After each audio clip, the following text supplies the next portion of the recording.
కూడా వస్తున్నట్టున్నారు. మేము పెట్టాం ఆ ఒకటి అడక్కు అని మ్యాట్రిమోని. మీరు మ్యాట్రిమోని ఇప్పుడు కాదు, ఎన్నో ఏళ్ల ముందే పెట్టారు.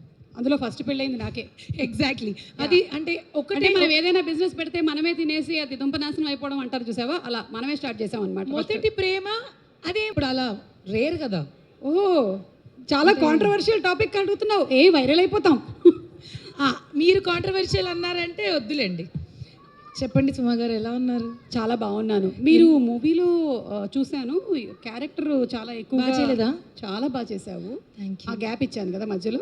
అది ఆ గ్యాప్లు కొంచెం కష్టంగా ఉంటాయి, చాలా అంటే అర్థం కాలేదు. అంటే పాప మా అబ్బాయికి సంబంధం ఏమైనా దొరికిందా, కుదిరిందా? ఆ ఒకటి అడక్కు 3వ తారీఖు చూసుకోండి. ఓకే, దగ్గర దగ్గర ఒక 50 సంబంధాలైనా చూసారా అని. దూరంగా కూడా చూసాం.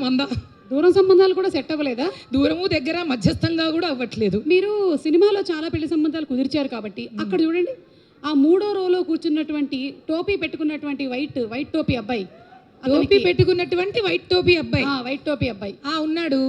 దాని మీద ఒక పూమా సింబల్ కూడా ఉంది. అతనికి పెళ్లి సంబంధం.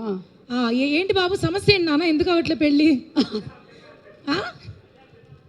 సుమా గారు, అంటే ప్రాబ్లం ఏంటంటే ఈ మధ్యకాలంలో అమ్మాయిల డిమాండ్స్ చాలా ఎక్కువగా ఉంటున్నాయి విపరీతంగా. Don't get there. అందుకని నేను అలాంటి సింపుల్ లైఫ్స్ కోరుకునేటువంటి అమ్మాయిల్ని మ్యానుఫ్యాక్చర్ చేయడం మానేశారు. చాలా ఆనందంగా ఫీల్ అయ్యా అమ్మ పుట్టినందుకు నేను. ఎందుకంటే మనకు అలాంటి టెన్షన్స్ లేవు. బికాజ్ నెక్స్ట్ జనరేషన్ అంతా కూడా రూలింగ్